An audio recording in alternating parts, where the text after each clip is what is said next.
Welcome to the Motorcycle Mavericks podcast, here in the Law Tigers studio, where we get raw and real with our good friends within the motorcycle community. Hey there, before we get into this podcast, I want to tell you that this podcast is brought to you by the Law Tigers, America's motorcycle lawyers. Hey, if you're ever injured in a motorcycle accident and need legal representation, the Law Tigers has got your back. We're the Law Tigers and we are riders just like you. So, if you ever need us, call us at 1-800-LAW-TIGERS or visit lawtigers.com. Law Tigers, America's motorcycle lawyers. Welcome back to Motorcycle Mavericks. We are back in the studio, and Ari, it's a fun experience always as we're in here because we bring in new people. We're getting raw and real with them in the motorcycle industry. And you know, it's funny because people talk motorcycles and they always immediately go to like the builders, the innovators. Who made that bike? Who made this bike? And there's times where people forget the actual true backbone of the motorcycle industry. And I'm not talking OEMs, right? Of course we have to have OEMs, but you know what? There's the guys in between, right? The guy that gets that bike and deals with the manufacturer and the guy that actually puts all of our butts on these motorcycles. So I'm super excited that our guest today is none other than a man who's got more experience in motorcycles than I think I've probably been alive. And that's Mr. Bill Nash is with us today to tell us everything and get raw and real with us on motorcycles and the power sports industry, because you've been in this 40 plus years, right? 42. Wow. 42 years. 42 I mean, you've years. seen more come, go, win, lose, draw than most people can even fathom. Yeah, and you know, obviously even prior to that, started out riding when I was 5 years old. But hell, I was getting put to sleep at 18 months on the tank of my dad's Harley Davidson, running around the trailer court until I'd fall asleep. The engine. If they didn't get me inside and in the crib before he turned the bike off, they got to do it all over. You were back up. And I was back up. You had no chance. This was life for you. I had no chance. My mom rode, my dad rode, everybody in my on my mom's side rode, my dad's side, my grandpa rode. It was, and I grew up 17 miles away from Sturgis, South Dakota. So it's in your blood. The motorcycle thing was absolutely in my blood. That's funny. And I was not a fan of horses. So if you were going to live on a dairy I'm sorry farm, you missed out. I'm sorry you missed out. If I'm not on a bike, I'm on a horse. That's the best thing ever. I got put through a lilac bush at 6 years old from the back of a side of a horse, and I realized that horses kick a lot harder back than motorcycles do. Well, you know, it's kind of hard. You realize there's two minds you deal with when you're on the horse, yours and his. Motorcycling, it's just mine. Yeah. That's right. So it's funny you mention that. When I was a kid, I was crying, my mom would stick me in a car and drive me around to shut me up. So it sounds like that was the case with you and motorcycles, right? Yep. My daughter was the same way. I'd go out and take her around, and hell, Brandon, my son, the oldest one's 39, and I'd pick him up from the babysitter all the time on a Honda Helix scooter at Bethany and 35th Avenue with my RC car in the back of it. And we'd roll to the RC track on Tuesday and Thursday and Saturday nights on a scooter because I had no choice, because it was the only way I could carry my RC car and carry him, because I only had enough money to buy one car, and my wife was working at in a clothing store. So it's funny you mentioned scooters. When I didn't have a license, and so my parents let me get a Honda Deluxe Elite 150. Remember those? 1985 and 86 and 84. He's like gold. I know. Yeah. He could probably tell me how many units he moved that year. I can tell you exactly how many units I sold that year for That's sure. Funny. It was not Vince McMahon, the guy that was the quarterback for the Chicago Bears. Oh, McMahon. Yeah, I know you're talking about. He did a commercial for that for those scooter. Scooters. Yeah. I rode that. 15 years old. I rode Chaparral High School before I had my license for a whole year. My sophomore year, that was my mode of transportation. Then I lent it to a buddy, unfortunately, and he crashed it. And then our friendship ended because he had to spend like $800 to repair the plastics on that thing. You know? And it wasn't his fault, right? Of course it wasn't. His fault. Of course it wasn't. Funny story about those 150s. My first sale when I got to Arizona, I got here September 22nd, go to school to be an architect. Screwed around for about a month, realized I was out of cash and I need to get a job. So I go work at Meat and Fish Fellows with my buddy for about 4 days, beating on doors, having people tell me, no, get off my property, I'll shoot you. You were a meat salesman? Tried for 4 days. And then I realized, what am I doing? I already have experience working in a motorcycle dealership from South Dakota. I'm going to go check out some motorcycle dealerships and apply. So I apply. at 5 different dealerships in town. I get called back from 4 of them, but the one that calls me back the last is Apache Honda on 35th Avenue in Campbell. I remember that. Right by Alhambra High School. Was the last one called me back, but it was only a mile from where I was living. Okay. So I'm like, well, I'm taking this job. Then I get there, and they have all these scooters that, I'm from South Dakota. They don't have scooters up there. Even though they were making them, they were not selling them. Mm-hmm. I get these scooters. I'm there a week.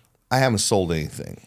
Second week, my boss leaves on a trip that he won from Honda to go to Hawaii, and he tells the finance manager, if I don't sell anything by the end of that week, that let me go.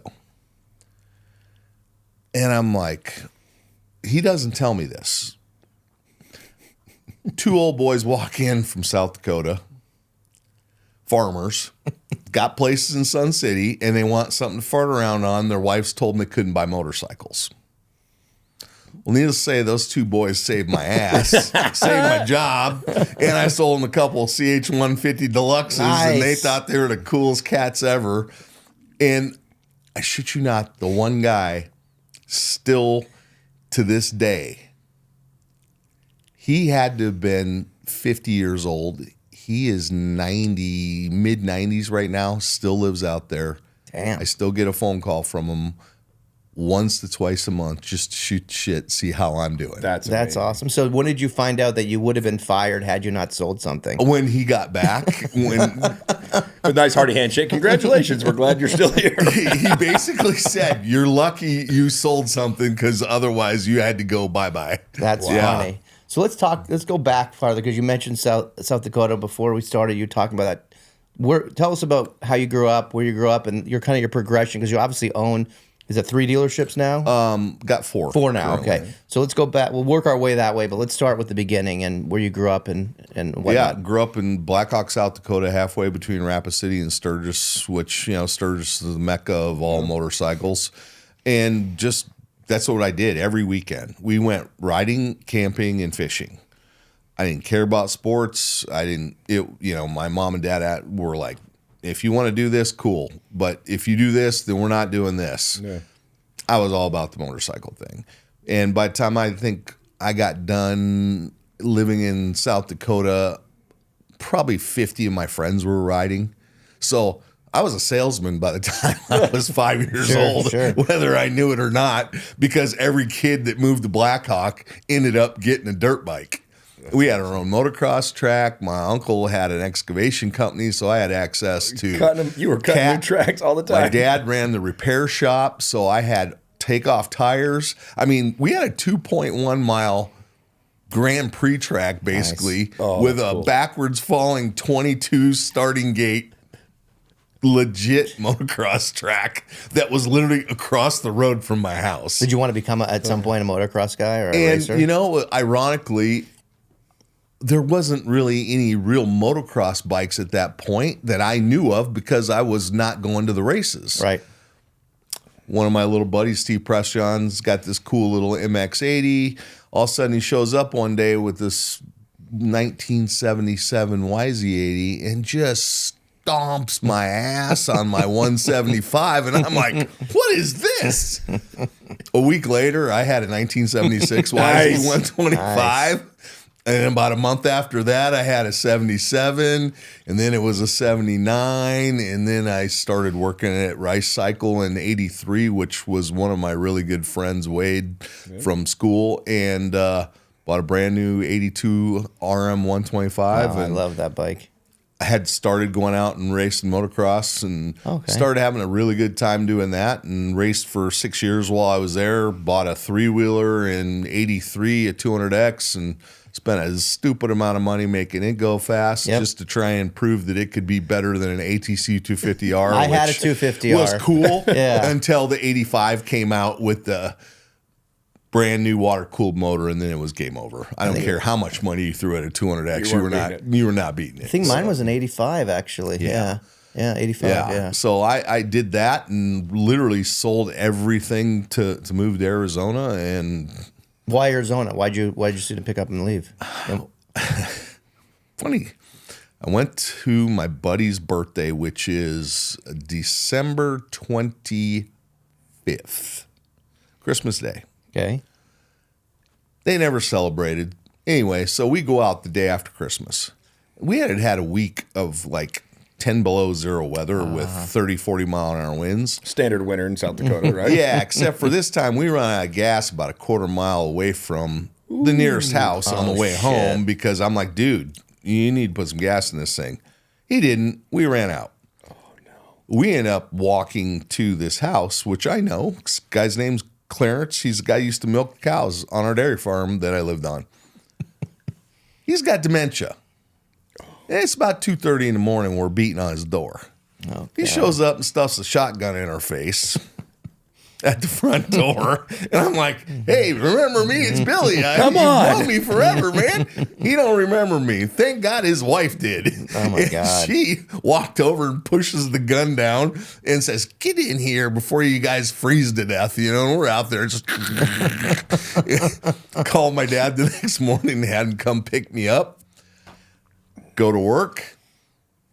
Hear about this job fair thingy that's going on at my high school. So I roll up there. Phoenix Institute of Technology is there. I really like drawing. I did architecture all the way through middle school and high school. And I'm like, I think I'm going to move to Phoenix and become an architect. Okay. There you go. That's how I ended up in Phoenix. Gotcha here. Crazy. Yeah. Crazy. So, and I did it. I graduated, got my associates for architecture, and they offered me a job teaching, and it was for, I think, $9 an hour. And I was already doing better than that, selling motorcycles. I'm like, yeah, I think I'm going to stay in that. But, you know, I've used it. I've drawn 2 cabins that I've actually built and done. I drew 2 custom homes that I built and done, and almost every showroom floor layout for my old job at Ride Now helped with the layout of almost every one of the floor plans there, and the shells that we did at Nash Powersports. Now I drew them all up and then just give them the architect, and they got to do their stuff to get the stamps and get it through. But Wow. was able to That's cool. get my money's worth there you go. out of the school. Well, nice to put your fingerprint on it even more so than just being the Yeah. guy. I mean, hell, Golden Eagle Log Home's still selling my cabin that I drew up to this day. I mean, they used it for a model for once a month for 2 years. Holy moly. And they would come in and use my cabin for the weekend. They paid for my general contractor. They paid for a ton of upgrades in my cabin. I probably saved $200,000 because they did the build. Wow. Because they wanted to use my This is up in Greer? design. Yeah. In Greer? Nice. Yeah. So when you go into other dealerships that aren't yours, do you automatically like say, that's wrong, I do this different, do that different? Do you have that eye or Yes. that? Yeah, I figured. Yeah. And unfortunately, there are stores, for example, that you would go in and purchase, and you're like, this is not going to work. It's never going to work. Sure. And there was really a lot of cookie cutter floor plans that people just pumped out. Sure. And weren't really thinking about new vehicles coming out, bigger vehicles coming out, door sizes, for example. I mean, when we took over the Apache store, I couldn't get a side-by-side on the showroom floor because it had 5-foot doors, double doors, 5 foot wide. Well, there's not a single side-by-side that'll fit through that door. Sure. And not only was it the width, but they were 6 foot 6 inch height just a there. standard man door. Yeah.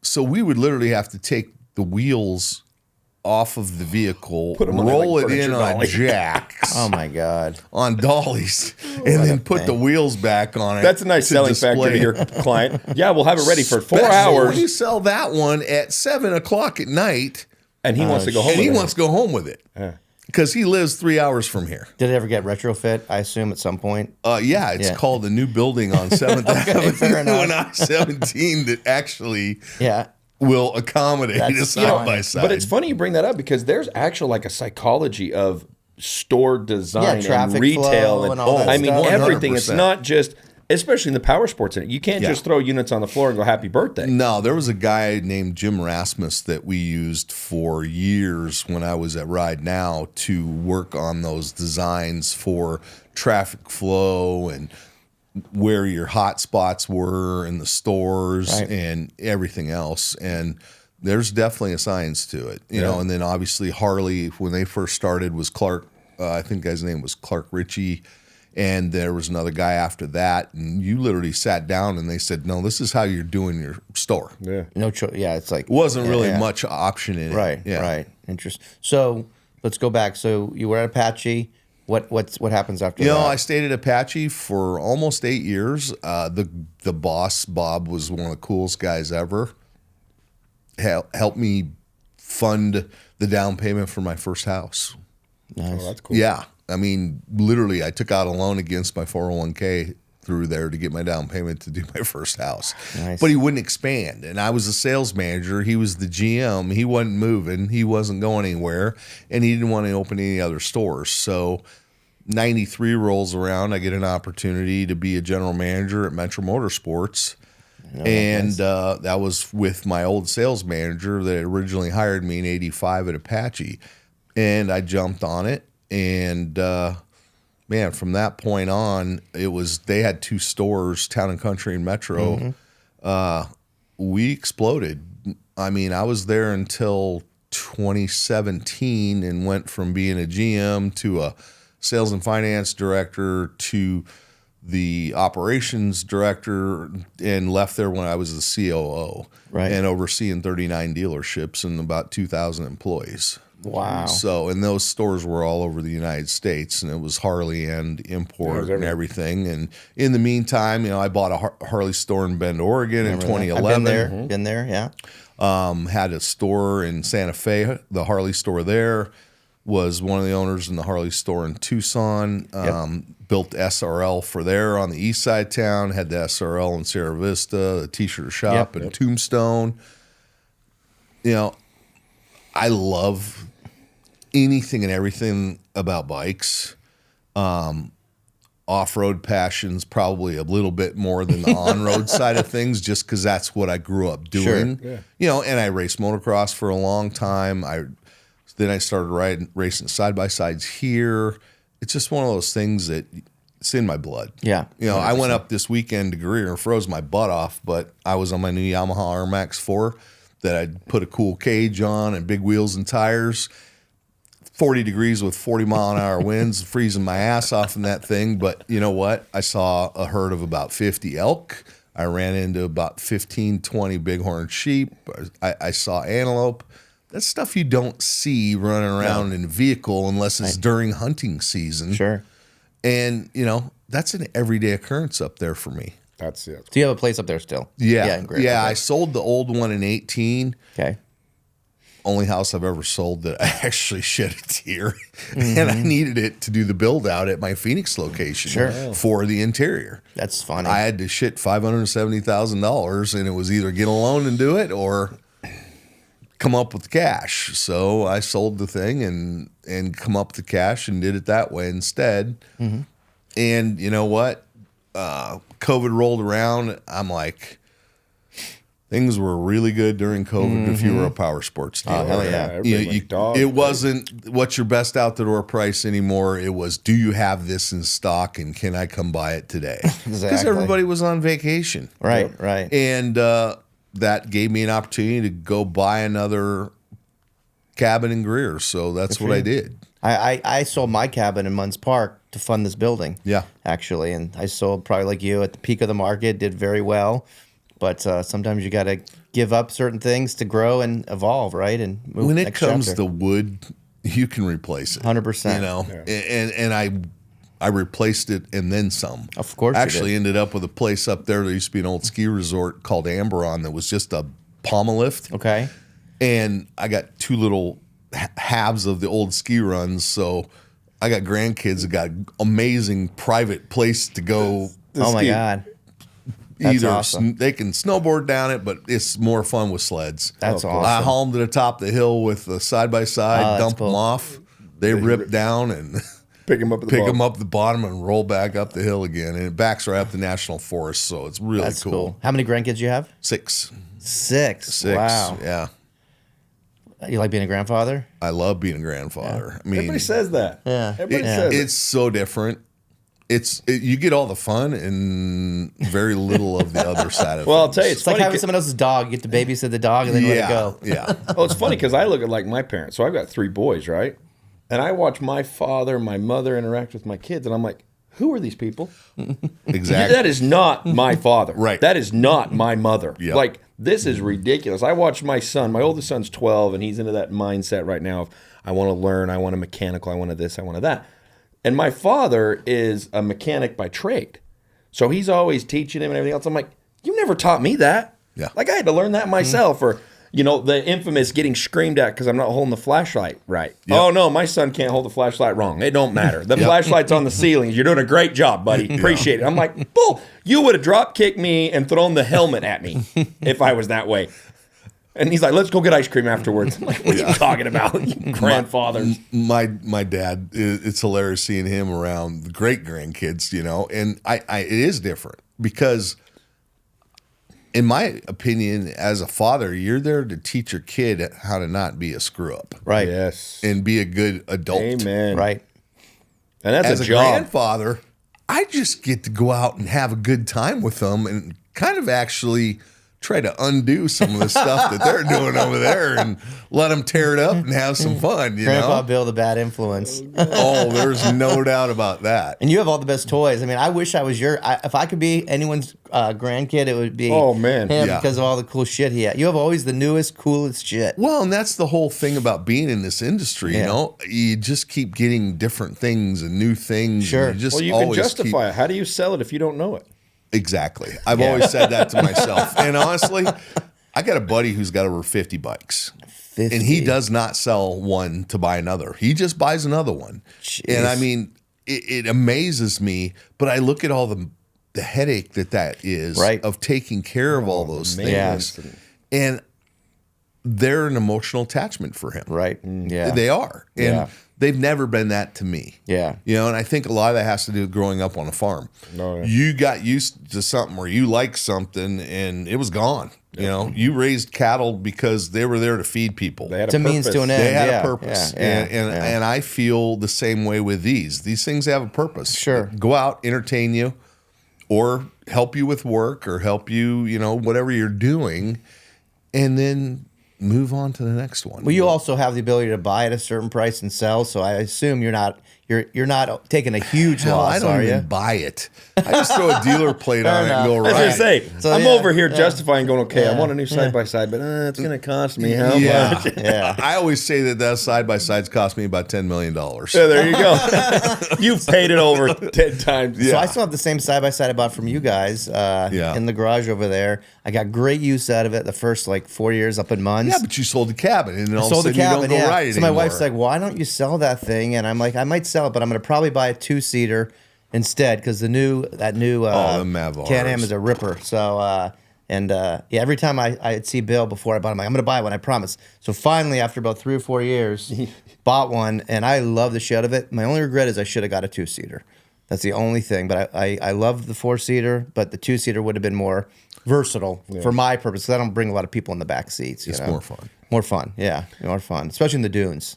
Big difference, yeah. So we talk power sports. You know, we've talked a lot of off-road, and I mean, that's where we all live is, you know, on wheels. I've always had this question, somebody like you who's been in the industry for years. In the power sports industry, do we need to draw a line and separate water?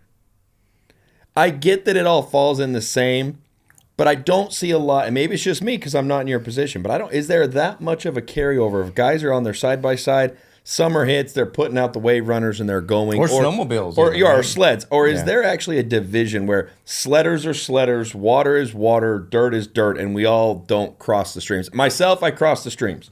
I have a boat, though. I don't have I don't have the wave runners and the jet skis and that, but is there a crossover where these guys are all enthusiasts of everything? I think there's gearheads out there that absolutely don't care if it floats, if it's got wheels. Hell, it can fly. Barry Caraway is a prime example of that. CycleRides.com did all the the events here. He's one of my best friends. Avid motorcycle guy, boater. Also owns an airplane, flies all over the place. Passmore's the same way. Passmore's Yeah, exact yeah. same way. Yeah. And I'm a gearhead. Yeah. I don't care if it's got a motor, it's cool. I mean, every weekend from probably would have been 93. Actually, no, 89 when the first Sea-Doos came out.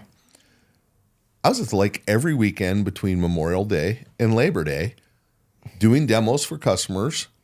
And we were out there having a great time. I love the X2. That was my favorite. Oh, my the God. X2. I mean, all that stuff was just an absolute blast. And you were trying to make it go faster. Yep. You were out there, had literally a keg of beer at Bartlett Lake, sitting in SB Cove, and then all your buddies would roll up on Saturday night, and we would just have a blast all day Sunday, wake up early Monday morning, roll back to town, and, go to work. Well, here in Arizona, you can think about it. It's 110 degrees. You don't want to be riding a dirt bike in the desert. You want to be on the water. So here it makes sense. We would go ride dirt bikes in the morning. Yeah. Out at like Wildcat. Yep. From 6 till about 9 until it got too hot. And then load the dirt bikes up and go straight to the lake. Nice. And that was our Thursdays. I was working. I had Sundays and Thursdays off. Yeah. And every Thursday was you either went golfing and dirt biking, or you went dirt biking and watercraft. Do you still ride jet skis or not really? Oh yeah. Do you? Yeah. Not as much. Yeah. It just doesn't Too much for tickle you. me. Yeah. HX was my favorite one that Sea-Doo had forever, and that was kind of it was like an X2. Yeah. A little bit taller.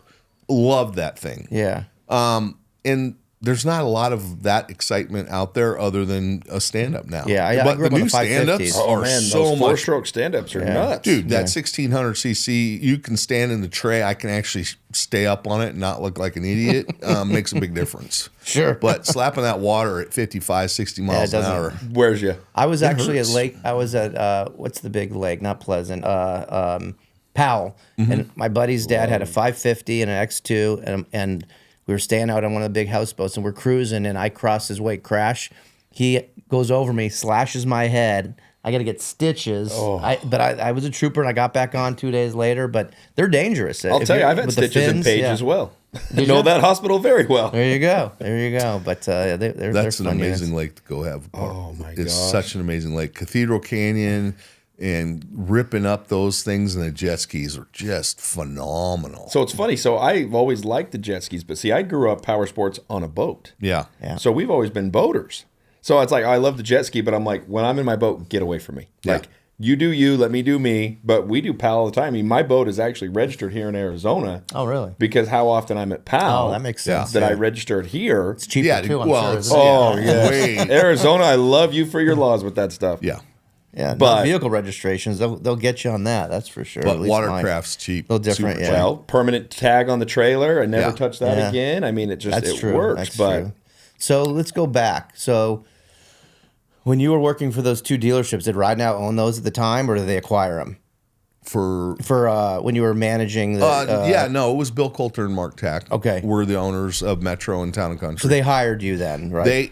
Mark Tack hired Mark me. Hart- okay. Yeah, one of the guys that was there as a sales manager / general manager moved back east Okay. to run his own store. Okay. And he liked that area of the United States. I want to say he was right outside of Boston. Gotcha. And ironically, he lives here in Cave Creek. Oh, really? That's interesting. So, I've known you for probably almost since we started Law Tigers 23 years ago.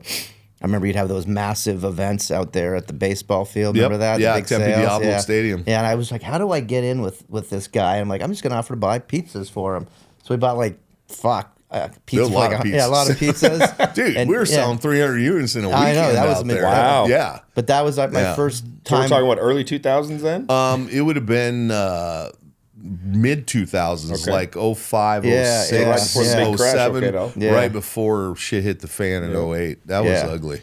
Yeah. I walked in those stores, I was the Grim Reaper. It was like flipping on a light switch and cockroaches running the other way. Jesus. The employees knew I had a list of how many people were going to be left at that store, and I needed the answers on the names by the end of the week. That's gotta It be sucked. hard. I went Yeah. from 1,955 employees to 652 in 18 months. Jesus. Is that when the Ride Now guys started buying up more dealerships? That's when we just shit hit the fan for us, and we closed several dealerships, sold off some dealerships, and just regrouped. You Sure. know, it's like anything else. You had to cut the fat. Well, everybody was doing licking their wounds. And Everybody was licking their wounds. And then, you know, fortunately, Harley business actually stayed quite a bit better there, and it was because they had good lending.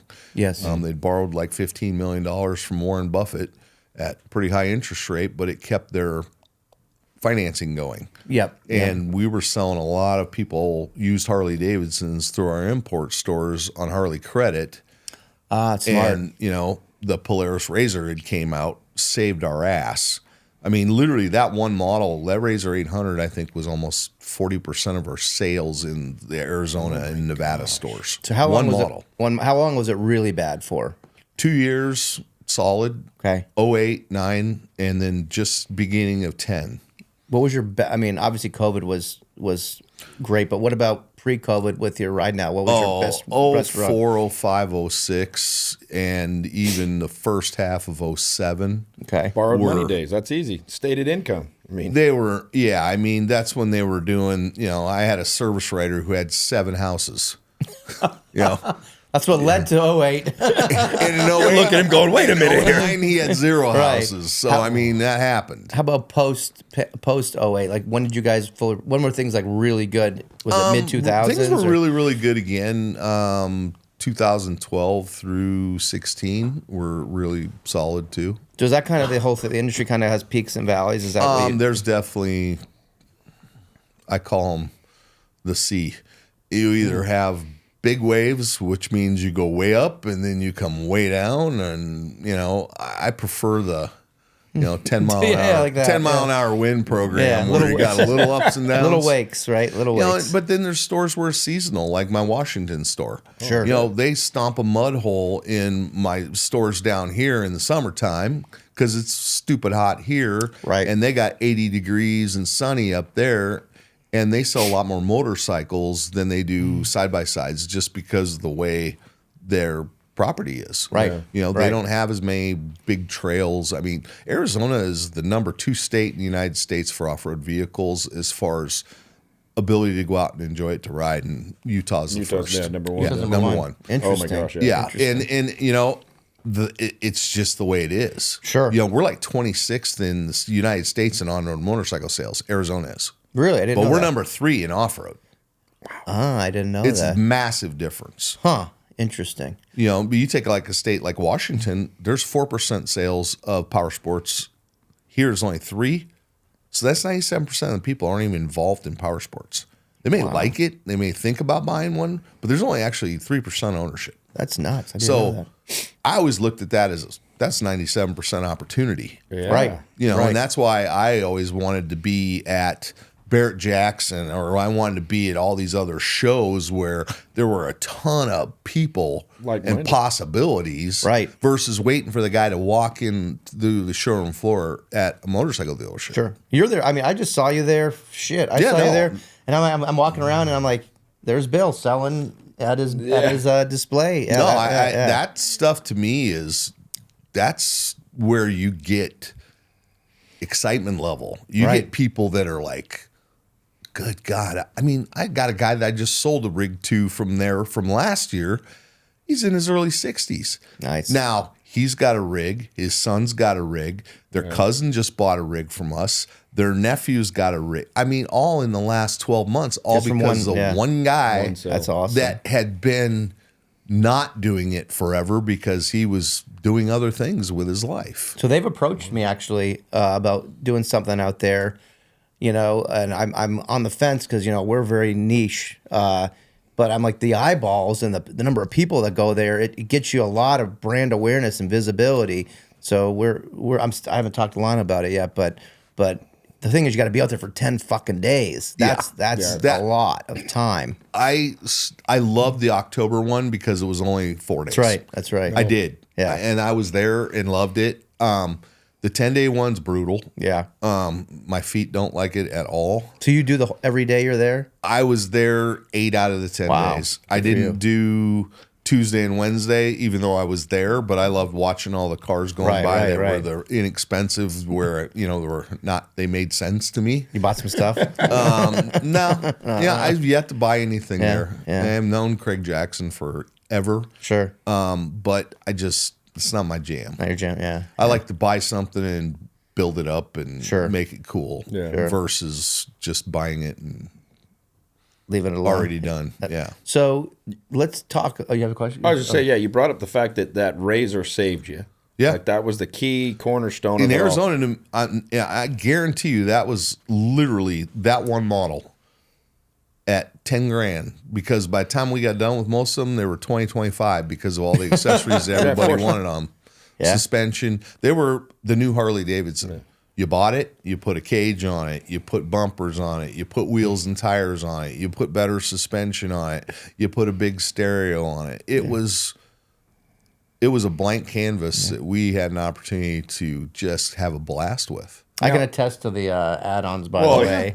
Bill's gal. What's the gal that did the aftermarket? Oh, Felicia. Yeah. She saw you coming. Yeah, and what started it, and I got a smoking deal on, because you guys were giving great incentives and obviously our partnership. But what started out as like maybe a $15,000 to $20,000, no, low 20s, something like that, ended up with like 70,000 by the time I was done. So.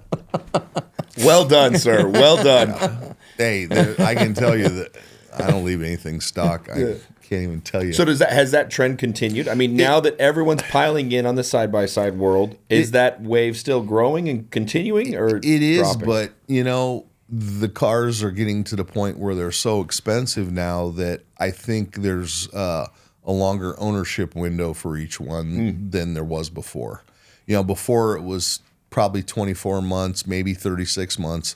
Now you're going to start seeing 48 and 60 just because of the pricing of the because what they're into them. Well, that new two-seater Can-Am that I like with that's what, 40-something thousand? Yeah, 42,799. Yeah. Yeah, So, the Mav R. yeah. But I mean, here's the difference. Everybody was doing motor work. This You thing's don't got need it. 240 It's done. horse. Right. Right. Everybody's doing suspension work. You don't need It's it. got electronic suspension. It's done. Right. So if you look at these cars, they've done a lot of the stuff that everybody was doing to their the old stuff manufacturer got already from smart. the manufacturer. The downside of it is, as a dealer, You don't get all the upside, huh? you don't get all the upsells. I'd rather have the blank canvas than the guy that already, hands me a Rembrandt and says, "Can you do a little touch up?" Well, and I hate the fact when the manufacturer, it's great they do this and they're innovating, but I hate when they go, no, you made it better than us. I'm stopping that. Right. Because now you're just cutting these small We guys might be out. talking about Harley. I was just I'm about talking- to say listen, that. yep. Yeah. Can't put exhaust on them. Yeah. The second they clamped down on all that, I lost all interest in being a Harley dealer. Yeah. I did. Yeah. And I sold my Harley store. Ben was the last one I had in January of 23. And it wasn't fun anymore. Yeah. When somebody's telling me I can't do this top end kit, I can't do this, I can't do that. If you do that, you're going to void the warranty. I'm like, come on. These people want to personalize these things and make them their own. That's why they buy them in the first place. That is exactly why they bought them in the first place. And I love the fact that they don't allow you to do it for the warranty, except that they offer the parts. But they don't offer all the parts. Exactly. And that's the problem. That's where they Yeah. get. If they would have had the full line of, but then even still, you roll up to Sturgis and You you, look like already the other got guy. Yeah. Yeah. 20 black Road glides. sitting there, and Yeah. you can only do this exhaust, and you can only do this and this. Right. Next thing you know, you got 20 clones. Yep. Right. No matter how it is. Yeah. How Was it different because you ran a shit ton of dealerships? Was it different running and managing Harleys versus metric, and how so? I would say that the metric customer overall is a lot easier to deal with. Really? They have a little less emotional attachment to their vehicles, and they were burning through them quicker. They weren't giving them names. Is that, Right, is that right. a dollar amount invested? I don't know if it was more of a dollar amount or if it was just the mental culture. Okay. Most of the Harley riders, kids moved out, kids went to college,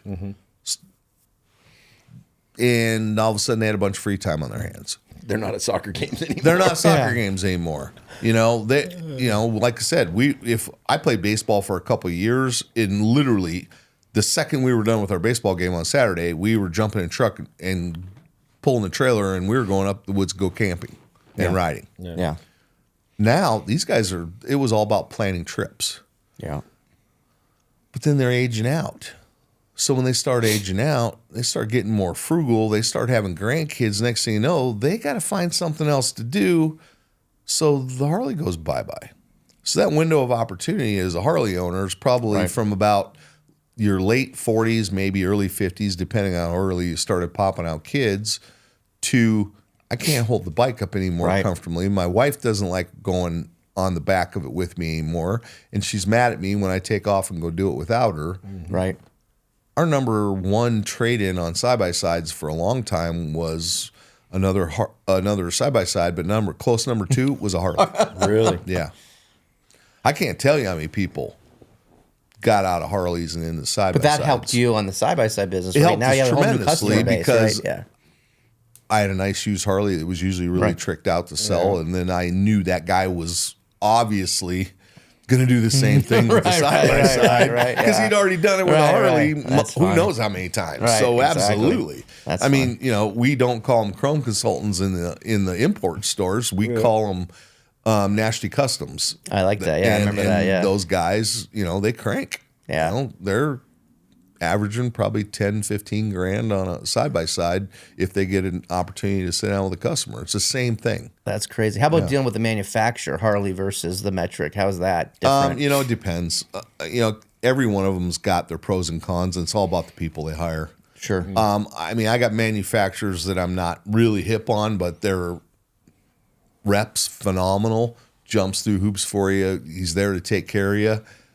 You try harder to make that situation better. Yeah, you do. BRP for a long time was a tough sell for me, and it's just because their product was not where it needed to be, and they didn't want to listen. Right. They finally hired a design guy that actually had worked for Polaris for a long time, and that guy literally changed the culture at Can-Am with his product designs. And all of a sudden, they were really relevant, and that's when the X3 came out. Right. Yeah. That project started, I think, in 2012, and launched at the end of 2016. And I mean, they weren't even a factor. Polaris was like just dominated so much domination, it wasn't even funny. And I sat on Polaris Dealer Council for 14 years. Wow. I'm actually in their Hall of Fame. Oh, For Polaris. It's wild because it's that simple. You build the right stuff. It moves. It moves. It's good to have competition. It drives innovation. Oh, I love it. You can sell off the other one, right? Love it. Yeah. I mean, Kawasaki's got a bad boy new side-by-side coming that they're going to be introducing here shortly. Competing with the other. Yes. I didn't know that. And I think that is going to bring a new crop of people that are very Japanese motorcycle enthusiasts that only want to buy Japanese products because they know what they're getting as far as the reliability and everything, and they're going to jump on it. What the fuck about Honda? I mean, why? What's going on? Honda's just taken an approach where most of the products that they introduced in the United States are not United States models, they're world models. Yeah. They're building for the general masses. Okay. Their number one selling vehicle in the world is, I think, the SH150 scooter. Okay. And they probably sell a couple million. Yeah, Europe, all over Europe, Asia. Asia. Okay. India, okay. all those markets. I mean, we're a drop in the bucket for most of these manufacturers. Right. Hell, Hero sponsors a golf tournament for Tiger Woods, that one they do in the Bahamas every year. Yeah.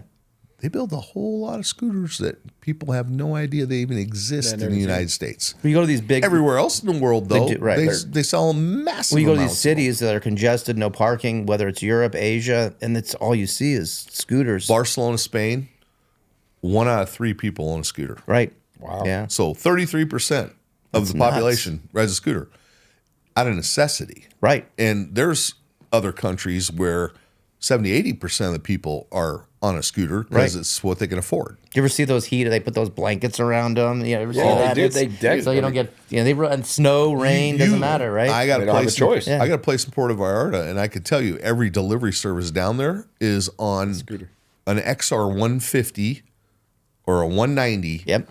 Honda dirt bike, dual sport. Every single one of them. Well, okay, so I can attest to Delivering that. stuff. That's They're funny. everywhere. I lived in the Dominican Republic for a number of years. Same thing there. The Yeah. old Honda Trail 90s Yep. are everywhere. That's funny. And I don't know if it's old, new stock. I don't know if Honda's still cranking those out for they actually international now markets. have a 125. Is that what it is? Yes, now. But to me, at the time, like, that's the old Trail 90s. And these guys, you get the Rebels, right? Who they chopped them out. Yeah, They've yeah. straight piped. They're trying to make them cool. Yeah. But I'm like, we are, like, dropping the bucket's a great way of putting it, because you don't think of it until you see that abroad, that we ride for fun here. They ride out of necessity. Yes. And they have to have them. Yeah. So if you had to decide between putting you on the spot between Polaris or Can-Am side by side, what would you go with? You know, and like I said, I was on Polaris Dealer Council for a long, long time. I'd do the Can-Am because of the quality. Okay. It's just a better quality unit. Okay. A lot less recalls, a lot less updates. The one good thing about French Canadians, they're very arrogant about their products. So they stand behind them. They stand behind them. They're never the first one to the party, Okay. but they're never the last one to the party either. But the stuff is pretty phenomenal. Is it? Okay. Yeah, I mean, and they're innovative. That's Yeah. the one thing I love about them. You know, we have those new Sea-Doo switches, which is basically a GTI 170 hole in the middle with two outriggers on it and a big platform, and now it looks like a pontoon boat. I'm enamored by those. It's And incredible I'll tell you what they do. it's a fun rig to drive. Yeah. It actually is, and they still use the The jet ski. the jet ski handlebar setup on it. But man, I've never seen and back something up easier to a dock. Right. You know, and I've owned a lot of boats, and one of the most frustrating things ever is loading your boat on a trailer or docking it in the wind. Right. I love to watch guys docking their boats, and they're back in it, and their wife's driving in, and their wife's back in the truck in, and that fight. And I'm like, Oh, yeah, it's marriage horrible. ended, marriage ended, marriage ended, all over that boat. We literally used to sit at the 10-lane boat ramp. We would load the boat up, put it on the trailer, sit at the top of the hill, and then get our lawn chair and our cooler and go back down onto the boat know where you're ramp going with and this. just sit there and drink beers for about watch it. an hour and a half and watch people fight. That's hilarious. I said to my wife once, I said, we'll never need counseling in our marriage. Because if we can load it and we can watch somebody else You fight, can and realize, throw- hey, you we're throw not it as in. bad as them. Like, Yes, exactly. That's hilarious. So let's get back. I want to get back a little bit to your ride nowadays. So you're with them for how many years? 24. 24. wow. What happened there? Why did you leave? You know, it just got to the point where I was tired of traveling, and you know, I had found out that the Apache stores were probably going to go up for sale because Bob was very ill, and I never really wanted to leave there, but the guy never wanted to grow, and he had finally took the plunge and opened a store in Scottsdale and opened a store in Mesa, and they actually had one up in Anthem for a short period of time, and 08 took it out. Yeah. And it was just one of those deals where I was like, I'm making a lot of money for other people. Right. And they were paying me great. I mean, honestly, I made more money working there than I do to this day. But it wasn't mine. Right. And I wanted to do this deal and make it mine. Sure. You leave on good terms? I mean, I just talked to Mark over Christmas, and Good. you know, we talk once in a while, but like anything else, you're still a competitor. Yeah. Of course. And they were shocked that I left. They try to keep you? I don't know if they tried to keep me as much as they tried to keep me from buying the stores. But hey, I get it. You know, Right. It's competition. Sure. But you know, it's one of those things where it was time for me to go Sure. do something else. And my oldest is obviously 39 and had been working for me since he was 15, and he moved down here in 2019. My middle son's 25. He'll be 26 in February. He's a sales manager at the store in Washington. And my youngest one's 20, and he's working at the store in Phoenix. And, you know, there's a little more legacy to me Right. if they're working for me at stores that we own Sure. versus working at stores that somebody else is, you know, doing. So is it totally different now? You owning and overseeing 4 versus 40 something? Yeah, it's like I'm retired. I mean, 39 dealerships with 39 general managers. I had, directors. I had everybody reported to me. I was getting 400 to 500 emails a day and spending about probably 2.5 hours on the phone a day. Yeah. Just talking to other employees. And then you had to fly there and you had to deal with stuff, and you do a buy sell. You had to make sure that everybody was ready to go. And sometimes those were 2 to 3 weeks before you actually took over the store and you're moving a family, and it was hectic. Sure. And this is a lot less hectic. Our stores are open 5 days a week instead of 7. I want all my employees to have Sunday and Monday off together. Nice. And a lot of them go out and ride together on Mondays and do their thing. And, there were a lot of things that I liked about it when I was King Kong, so to speak, Sure. in the power sports industry. But there's a lot more things I like about now, because there are things that I didn't want to do their way that I'm doing my way now. Sure. I want to have amazing reputation with customers. I want them sitting around a campfire saying, this is where you need to go buy your stuff. Not, don't ever go there again. Right. And that's the scary part when you get big, is you start to lose that personality of all of a sudden you're just the 800-pound gorilla and you're going to squash everybody. And there's a lot of customers out there that just don't like that. And Right. whether it's earned or not, Sure. they just don't. Yeah. But I don't like going to Home Depot because I don't think I get good customer service there. I'll go to Lowe's and I get better customer service. But I get my best customer service at the privately owned Ace Hardwares. Sure. Yes. So guess where I spend most of my money? At Ace Hardware, because I'm getting better service. I know that one in Fountain Hills has just clanked my ass since I bought that condo out there in June. Holy crap. It's like a 3 or 4. Every time I walk up to the front counter, the one lady's like, oh, is this the 3rd or 4th time you've been here today? Are you jonesing for a great ride or go to a really cool event, whether it's local, maybe regional, or even national? Well, I've got the solution for you.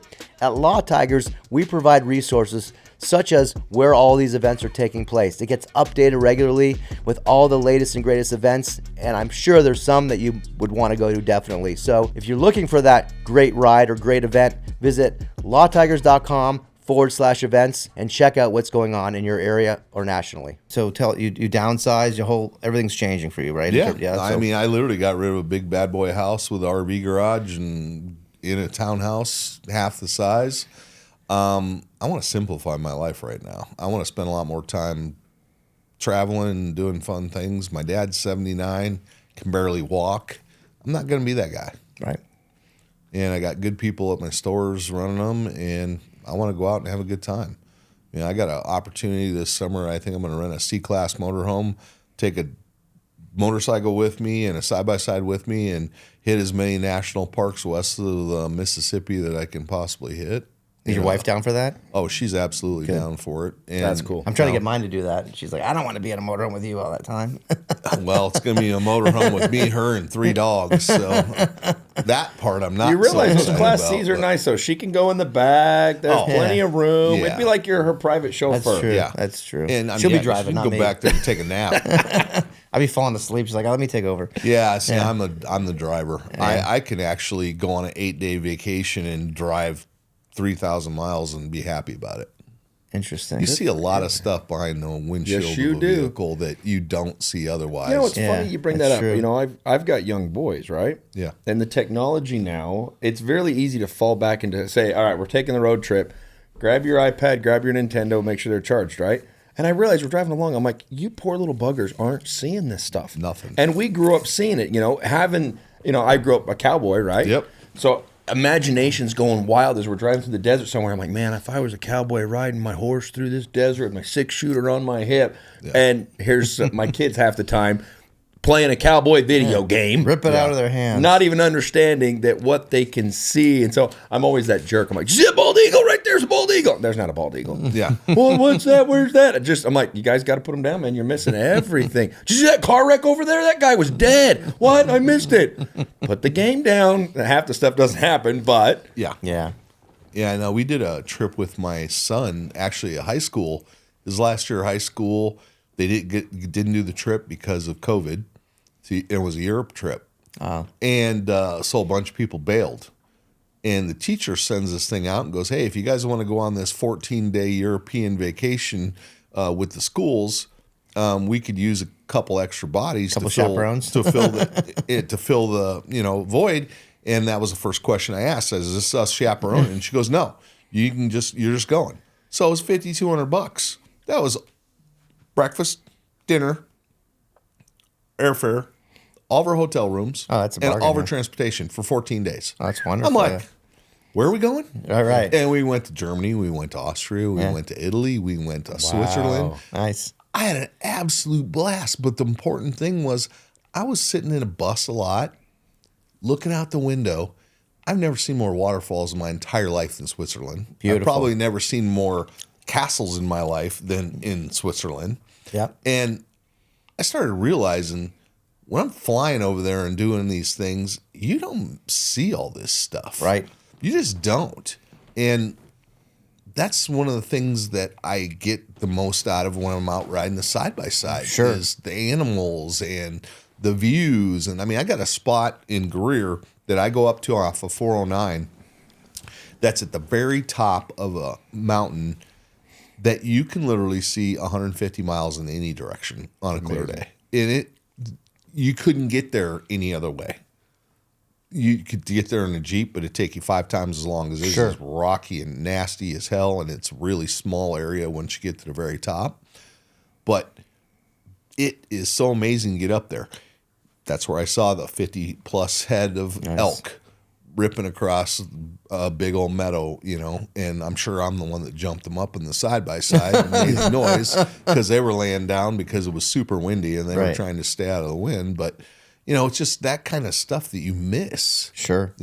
Heck, I see turkey all the time. You don't ever see turkeys normally around Arizona unless you're, out hunting something and walking and looking for it. Sure. But I love to fish. So I fish the Black River a lot, which is 38 miles away from my cabin. Oh. I'm totally cool with that because that's 38 miles of me playing Ivan Stewart on forced roads. And one of them, 72 road, has literally a jump every quarter mile for drainage going across the road. It's just a little bit of an angle because they use them so it doesn't go run down the middle of the road. Holy crap. One of the funnest roads on the planet. My wife's always like, are we going to die? Because I'm doing 70 in an area that you're supposed to probably be doing 25. What are you driving at that point? Like, what do you anything I took. It doesn't matter what it is. I can tell you my Defender does a 71 miles an hour with the turbo kit. Oh, boy. Probably isn't the right rig to be going down that road with, but I don't care. That's funny. It hasn't ended up on its head yet, so... But that's how all my kids learned how to drive. Every one of my kids knew how to drive a vehicle by the time they were 8 years old because they were in a side-by-side. That's awesome. And they were very proficient when they get behind the wheel. That's great. They're ready to go when they need. Yeah. So just a little more about your dealership stuff, and then we can kind of transition. But what is the worst thing about owning dealerships, and what's the best thing? The best things, the happy customers. The worst things, the disgruntled employees. And unfortunately, a lot of them bring their personal lives to work, and you got to deal with that. Yeah. But it's also super rewarding. Yeah. To get that guy turned around and get him to have some value in himself.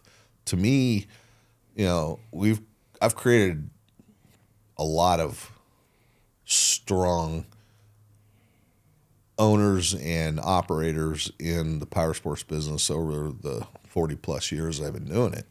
And like going to a dealer show, you have people running up to you, hey, I want you to meet this guy.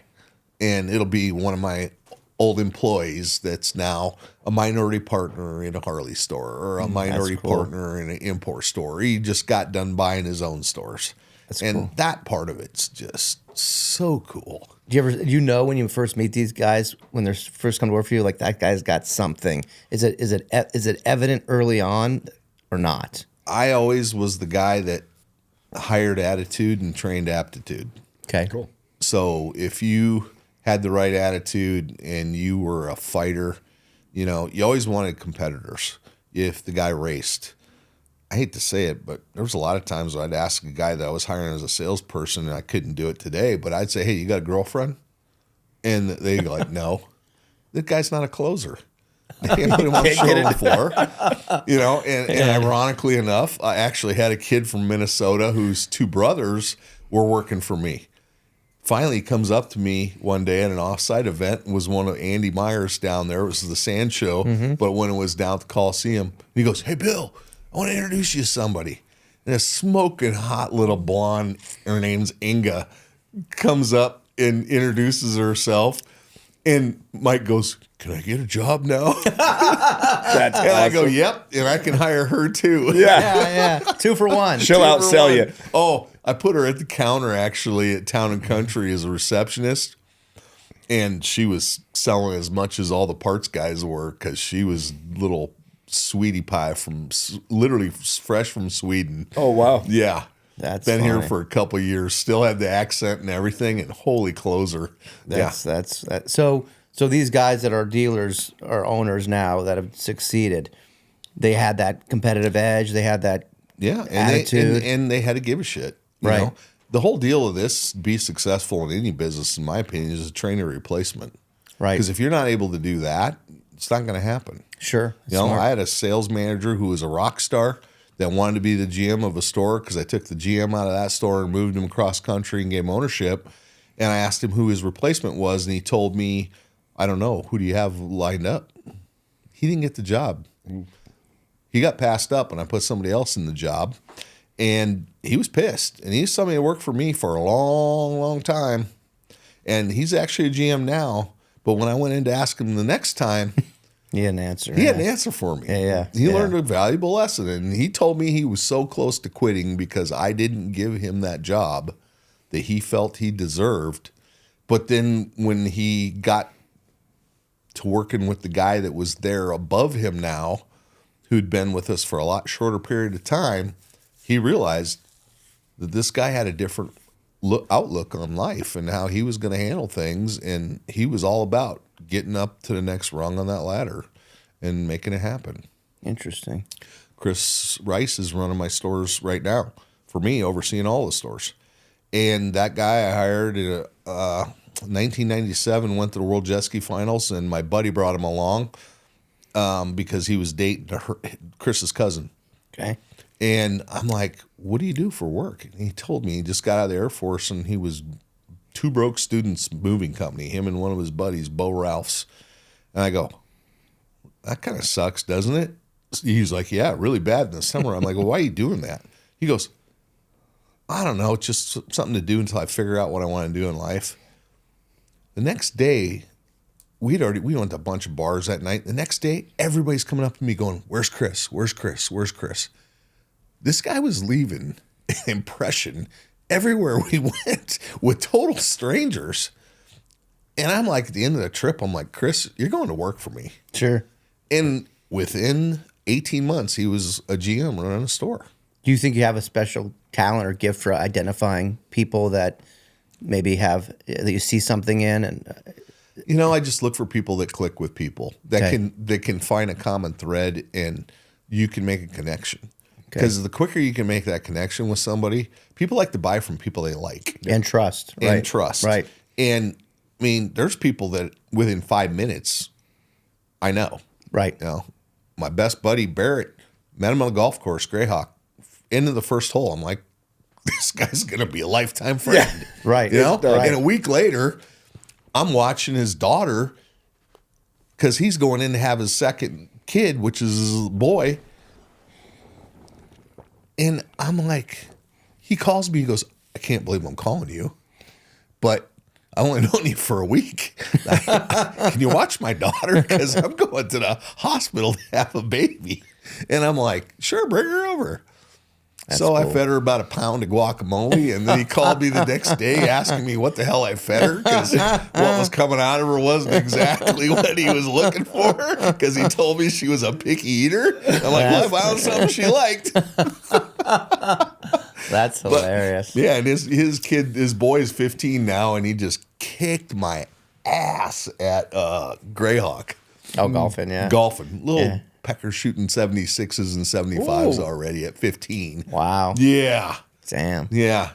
Stomped the mud hole in me. Is that the guy that owns Cold Beer and Cheeseburgers? Or is No, that's Barrett Rinsler. Okay. Barrett Haber owns a company called Desert Lifestyle Management. Takes care of a lot of people's second homes here in town. Like Desert Mountain, he's got like 380 homes that he oversees and operates. There's a business for everything, isn't there? It's crazy. You know, it is. And there was a guy that didn't know what he wanted to do in life. There you go. He was actually running the Coca-Cola truck for NASCAR, driving around the United States.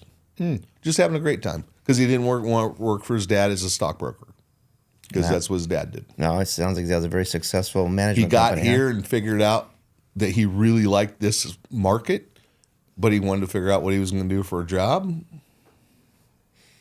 he built himself a badass company out of Yeah. You know, Finding those ditches, but it's all about connections. it's all about connections. Everybody wants to deal with him. That's awesome. Talking about connections, I met someone through you, Ray Krogan. Yeah. And I had heard of him, didn't know him well. I met him through you up at the Munns Park at the campground there. Remember when you guys were ripping on the side-by-sides and stuff?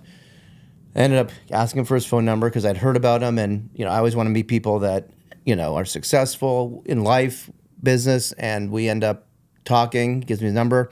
He got me into investing, which I'd never done before. Now that my company is doing better, I have some extra money. And he's now connected me with all these investment opportunities and done things that I would have never imagined, thanks to you and your connection to him. I know some people may know who Ray is, but how'd you guys connect? Ray was originally a guy that owned Desert Wind, Harley Davidson Mesa, and he called Eric Muse, who's my guy running my store in Washington now, who was at that time the GM at Ride Down Chandler, wanted to buy some off-road vehicles. He loves off-road riding. He loves off-road vehicles. So Ray, at that point, goes, I want to buy some rigs. Who do I talk to? So Eric ended up selling him some rigs.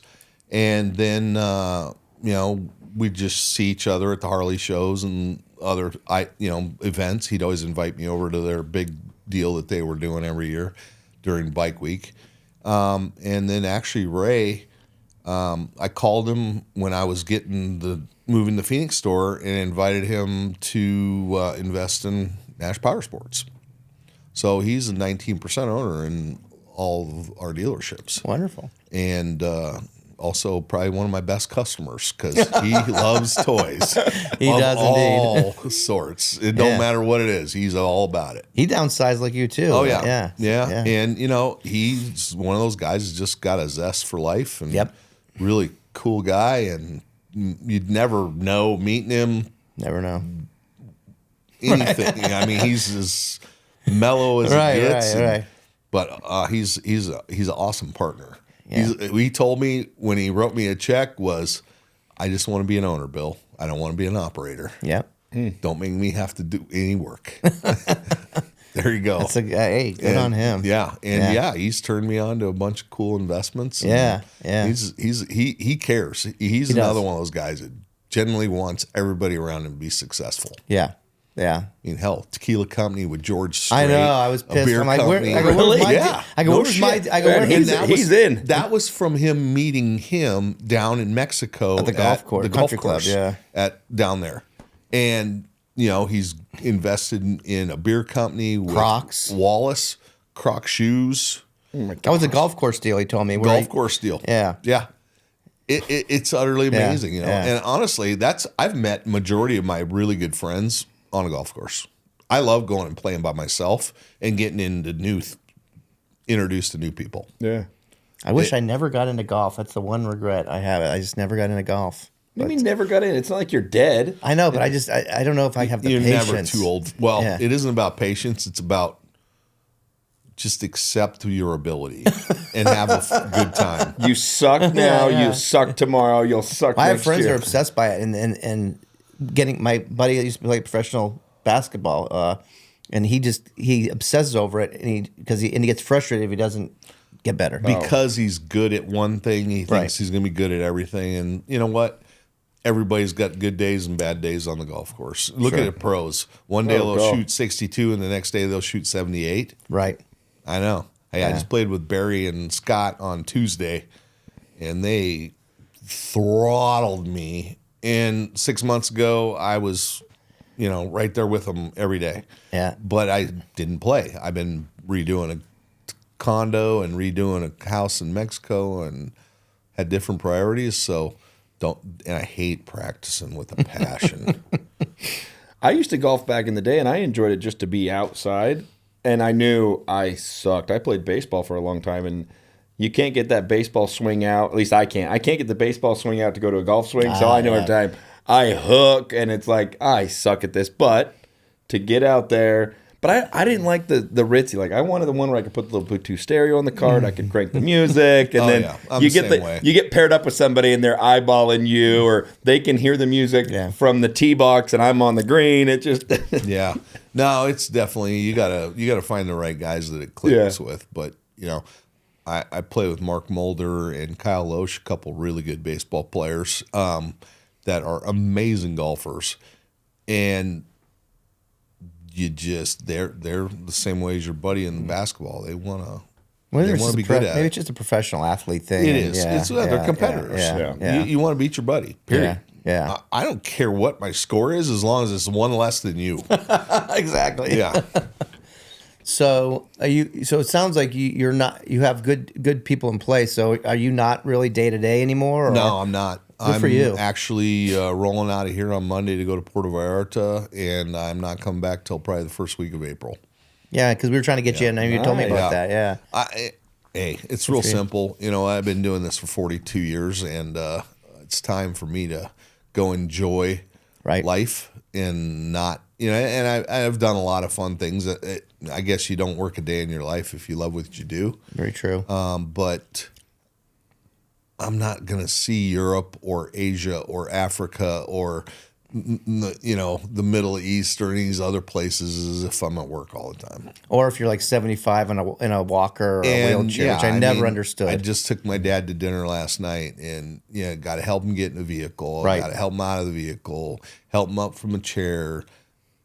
That ain't when you go travel. Absolutely. I want to do it while I'm healthy. Able to go do it. I tell my team, my friends, look, it doesn't have to be Europe. It could be Mexico. Just go do something. Take your time off. Enjoy. Live life. It makes you even better at what you do when you come back. And I've been like that now for the past 7-8 years, and I don't feel guilty about it. It's just part of living. You got to go see things and do things. I want to go to an African safari. By far my biggest deal. But that's a 3-week trip, right? Minimum if you want to do it right. Right. And I don't want to do it half-ass. Right. I know, and I learned from that Europe trip, being over there 2 weeks, all I could think about is, God damn it, I wish we had a couple more weeks over here. 100%. And that's going to be another, I want to go to Norway, Sweden, and Finland and that whole area, but I want to go there. I don't want to embrace it. I want to be there. I want to rent a car and drive it around, and I want to be there. I want to do it. I don't want to hit a spot and be there for 4 hours. Right. Cruises are like that. They're cool. Yeah. Alaska cruise. I go fishing every year in Alaska in July for probably the last 20 years. Yeah. Because of Alaskan cruise and going out with the right skipper that the guy's as cool as hell. And I've sent him probably 20, 30 customers that go with him almost every year now. Nice. Connections. Right. And I spent 4 hours with the guy. Sure. But North Dakota boy, grew up fishing the Missouri River, catching walleye, and then went to Alaska when he was 18 years old, worked at some lodges and stuff, then got his own boat, and now that's what he does. Wow. That's cool. Yeah. That's awesome. And, That's awesome. but it's all about the people. And I love going up there and shooting shit with them. I bet I text him or talk to him once a week. Wow. Yeah. Anytime something else he's sending me stuff. He got a big moose this year and got 5 black-tailed deer off the boat that literally they're right on the shoreline there. And you literally zap them off the boat. Wow. Wow. Yeah. That's crazy. Yeah. So just because we do this thing raw and real, and just forgive me if I overstep, but just a few questions maybe that maybe you weren't asked. Like, have you ever been arrested for anything? You're here to elaborate? I got arrested twice, actually. Really? Yeah. High school. Right out of high school. Dating a girl.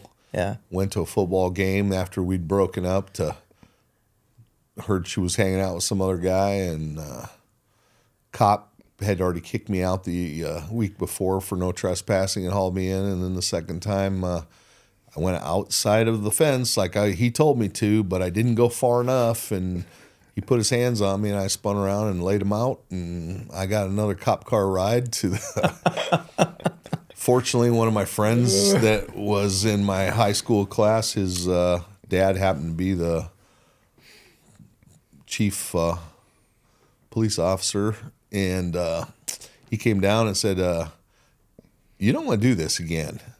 Right. And if you do, you're going to have a problem. Because that was the 3-strike rule was in effect. Oh, okay. And he goes, you need to not be doing this. And both of them, fortunately, I was 17, and they were gone. So, Do you have a temper, or what was it? Just yeah, really, certainly. There might have been a little alcohol involved. Liquid courage. Yeah. And I really didn't like the school cop, and it was our school cop that did it. So yeah. And he had no jurisdiction unless he was on property. So. Yeah. Oh. And I'd left the property like he told me to. Yeah. I still thought it was a go time. Yeah. We all do stupid. I got busted for fake ID as a kid. You know. I got busted internationally. I've been arrested internationally. What'd you do? Oh, border stuff. You don't play with that stuff. Like, you can have fun all you want, but when you get around the border, you have the right documentation. If not, they end up sticking it to you pretty good. Yeah, especially going into Mexico right now. Honestly, that's why I sold my place in Rocky Point. Every time I'd take a new rig down there, I would search it. I would take a bill of sale, I'd take title application, take everything I'd been taking for 30 plus years, never got hassled. The last 2 times I went down there, I got turned around at the border. Why? Because they wanted me to have my actual title for the vehicle. That's stupid. With me. And that was the only thing they were going to accept. That's ridiculous. So screw it. I'm out. What are they trying to enforce? Like people from stealing? No, they wanted to shake you down and get you money. That's all it is. Yeah. And, I wasn't doing it. That's crazy. And I'd already started going to Puerto Vallarta quite a bit, so it made it real easy for me to just say, why Puerto Vallarta as opposed to some other Mexican? I've been to probably 10 different locations in Mexico, and it's just the one that clicks the most for me. You. Yeah. Yeah, I mean, I'm maybe 1/8 mile away from the marina. Okay. 1/4 mile away from the beach. I'm on the first hole of the golf course. Got everything. And the temperature is 80 degrees November 1st through April 30th every day. Yeah. That's my rub with Rocky Point. It's too fucking hot in the summer there. And it's too cold in the winter. Yeah. It's got this. I mean, right now, I guarantee today it like is here. freezing down there. And that was the problem. I drive 4 hours to go there plus. Right. Then you come back and get stuck in the border on a weekend for an hour, 2 hours, depending on how big of a weekend it was. It sucked all the fun out of it. Right. I got a 2 hour and 10-minute flight to Puerto Vallarta and a 10-minute taxi ride to my house, and I'm having a good time.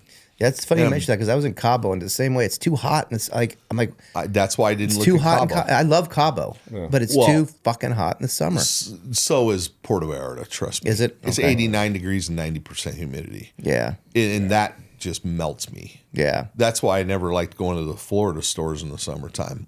Miami, we had a store down there. Oh, I love visiting that between October and March. But you didn't want to go after that. And the ones in around the Orlando area was ugly. I'd go to the North Carolina stores. That was fine. That one was nice. Yeah, that's nice. Yeah, we just opened up. We just expanded into Florida. So Orlando, Tampa. Yeah. I'm in West Palm. So I'm looking forward to going there. But I think I'm going to try to stay away in the summer. Humidity kills me. I'm not a fan of humidity. No, I'm surprised you seem like you're not an Orange County guy because you got the great weather. It's expensive, and you got California politics and taxes. But You said it right there. All right. California. Yeah. No part of it. Yeah. Well, look what's happening now with the fires and stuff. That's crazy. I'm as red gets, put it that way. Yeah. Yeah. And I will never, if I have my buddies invite me to go there all the time. Newport Beach, he's got a bunch of bitchin' pads over there. Yeah. I want no part of it. Well, it is the most conservative part of California, but you're still dealing with Everything external else. sources. I don't like the traffic. Yeah. Yeah. You know, I literally run around in a 6-passenger golf cart in Puerto Vallarta. Nice. I got 30 bars and rafts within a mile of my house. Yes. And good guacamole, too. And amazing tableside guacamole. I dated a gal and right after college, and she invited me on a cruise because someone had canceled, and her sister was on the cruise with us. Was friends with some or was a nanny for some wealthy people in Northern California, and they had a house in Puerto Vallarta overlooking the cliff, and so we stopped one day there, and we ended up going to the house and overlooking the water, and had the best guacamole I think I've ever had in my life. But it's a pretty place. It's a really pretty place. That's where they filmed the movie Predator.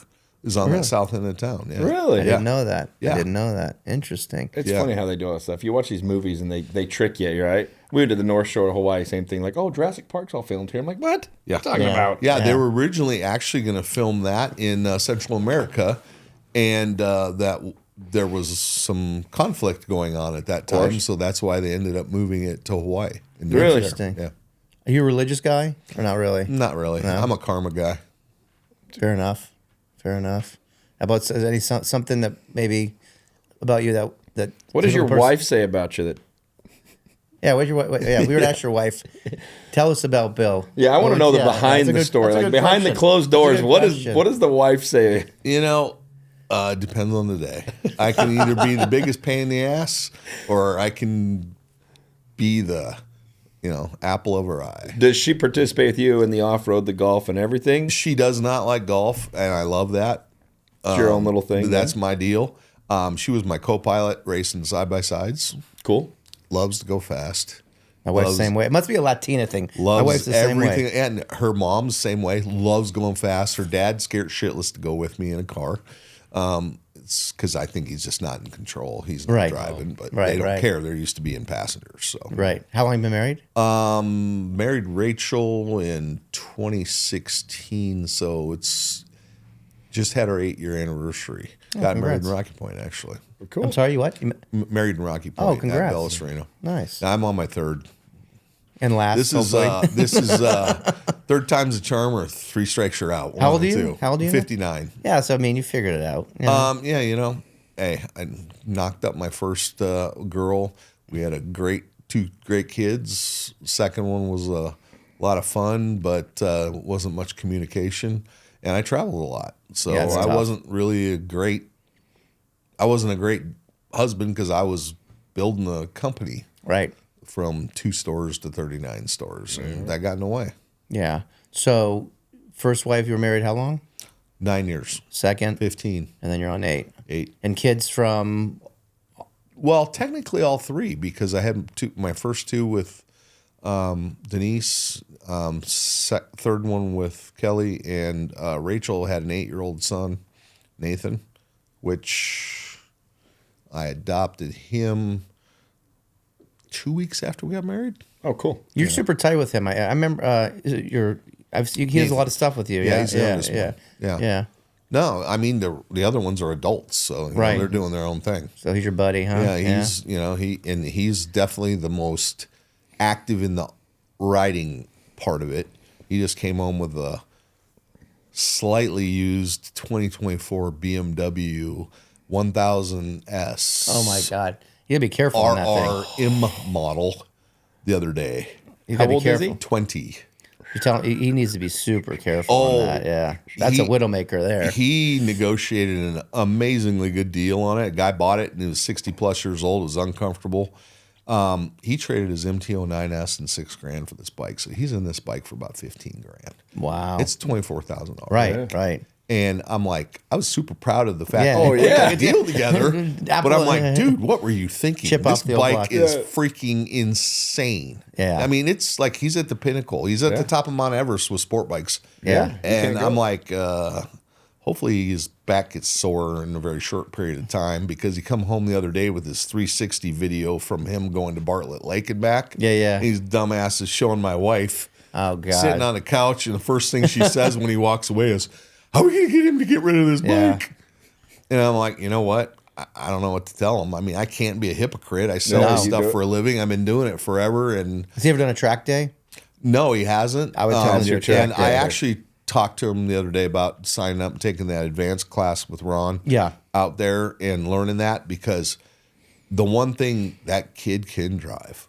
So he's good. He's always a good I had him rider, racing yeah. go-karts down at the indoor go-kart Yeah, track. yeah. And then side-by-sides, he's literally ran into me I don't know how many times when I'd slow down to do over an obstacle. Right, and right, he'd right. bah, smash me in the That's ass funny. end. Do I have to worry about where Nathan's at? Because he knows if he rides 5 feet off my ass, that's the littlest amount of dust there's going to be. Right. But That's yeah. funny. Oh, no. He's Yeah. balls to the walls. Podium. We sponsor some stuff over at Podium Club in Cave Creek. I mean, in not Cave Creek, in what's that area?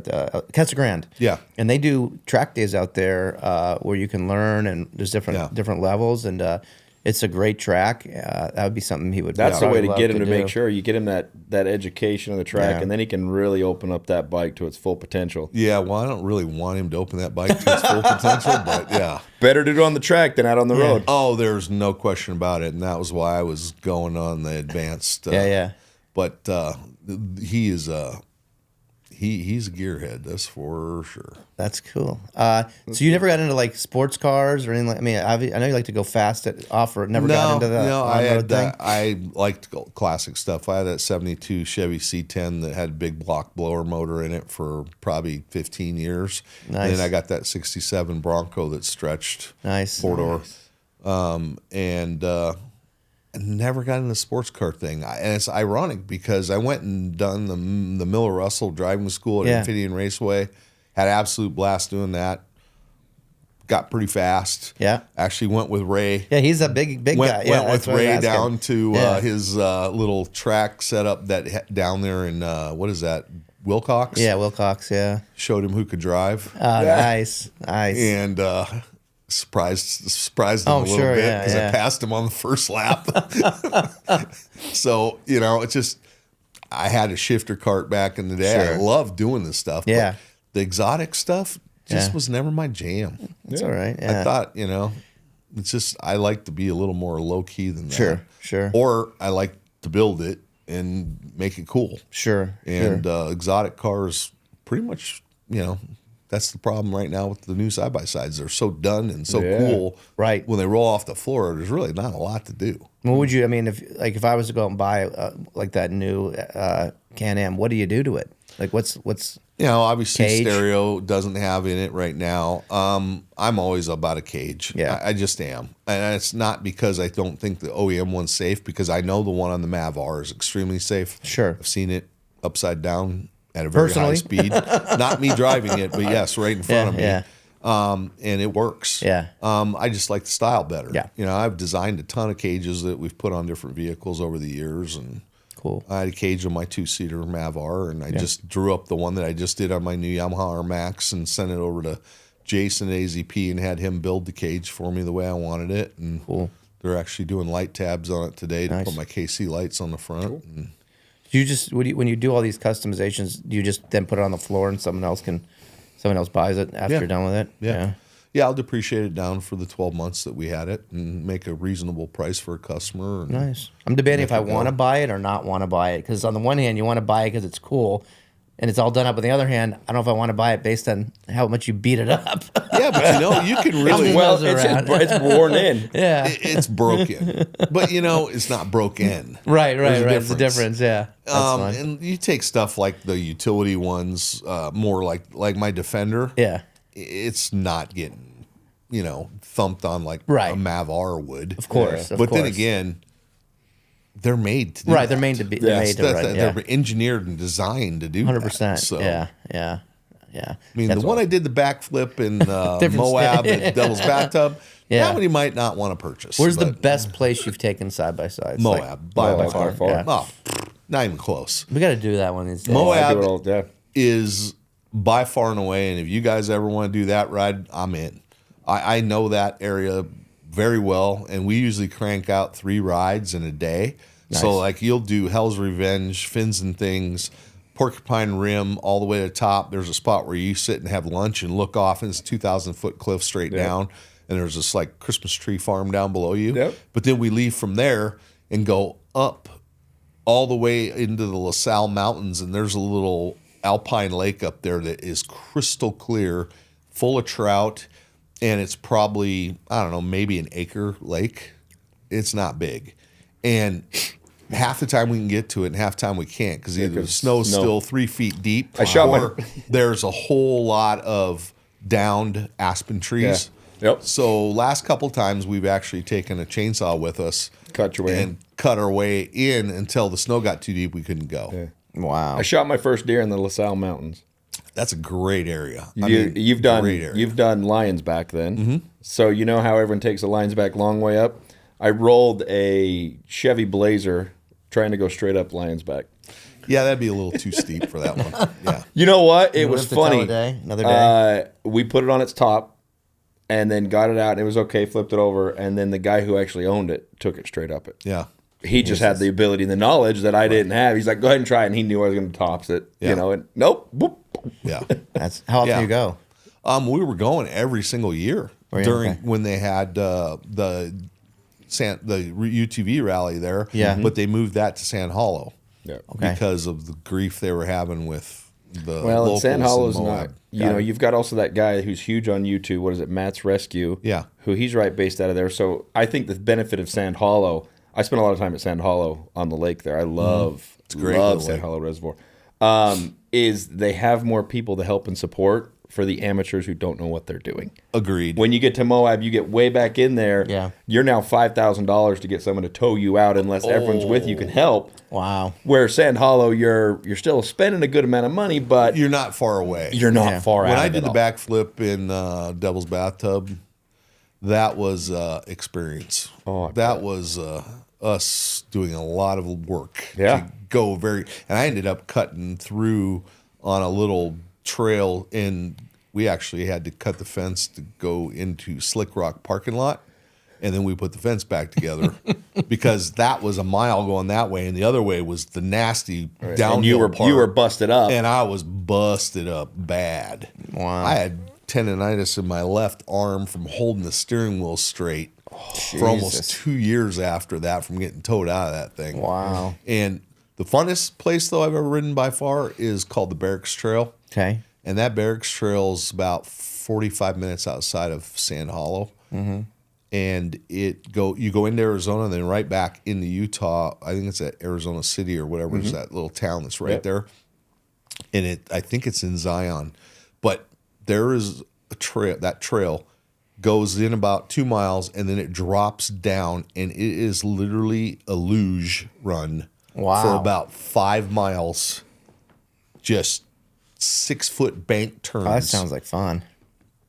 Till you get down to the river bottom, and then you cross the river 24 times and pop out in a little town called Mount Carmel Junction. Have lunch, get gas, and then go back. Wow. Oh my God.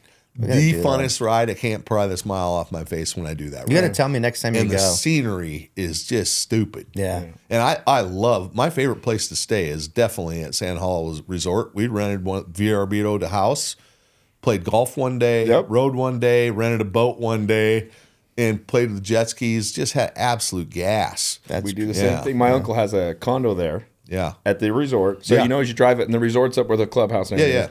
Then there's those 3 or 4 buildings right on your left. He's got a condo there. Same thing. He's like, whenever you want it, I always park my boat out in the sand, and then we hit the lake and just go. It's just everything wherever you want it. Phenomenal. All right there in a little area. We usually go. I have my wife pull the boat down, and I follow on the Harley, just because I want more riding in. Yeah. Do you ride, by the way? Do you ride on Harley, street bikes much anymore or not really? I still do, Yeah. but it's more adventure riding now than anything else. My last street was a T7. Nice. And sold it when there's a new one coming out from a company named Cove that is an 800cc, 100 horsepower, 366-pound adventure bike that's going to be an absolute blast. Is it European or No, it's actually Chinese. Cove. They actually just got in Class 2. They just got third place at Dakar. Their guy Mason Klein was in first place at Dakar in the main class, beating all the factory guys there until the second to last day, and he got conjunctivitis in his eyes and couldn't see. So he would have won probably. He was winning. What do those bikes cost? That's the coolest part about it. So the KTM 450 rally bike is $35,000. You can't even buy it in the United States. It's not street legal. They won't bring it in. They won't spend the money to get the DOT and all this stuff on it. The Cove is one model's $89,999. The bad boy model's $13,000. Are you carrying them or not? I am, and I'm telling you right now, these guys are going to have an impact. When are they going to be available? We have the 450s in stock. They have a 50 state legal street one right now. It's got 7.7 gallons worth of fuel on it. Nice. Of it. That bike weighs 330 pounds. When's the bad boy off-roader coming? We have them supposed to be here at the end of this month, first part of February. They pretty light. What do they weigh? That's what I'm saying. That thing's 366 for a 800cc street and dirt bike. Wow. This thing's more of a 40% street, 60% dirt, which is my kind of bike. Right. Because like all the big ones, those guys never take them off. Well, I have the Harley Pan Am, and it's tough. I mean, it's tough off road. It's too tall. Yeah. It's heavy. It's heavy. It's great on the street. Great on the road. This way, this thing's 75 pounds lighter than my Yamaha. Wow. So it's going to be and 20 more horsepower. It's a ripper. It's going to be an absolute ripper. Nice. Yeah. Nice. Very cool. And I'm going to take a 450 rally up to Greer for the summer. So Are you okay? Nice. Yeah. What's that one run? That one starts at $89.99. Wow. Yeah, it's got KYB suspension, almost 12 and a half inches of suspension travel on it. They're building some really cool shit. And I think it was either a Honda top end and a Cowie bottom end or vice versa that they used as their platform. Oh, okay. And the guy that's doing it, his name's Gary Goodwin. Has been doing pit bikes forever. Pitster Pro's been around forever. GPX, those are his companies as well. He's actually out of Utah. Yeah.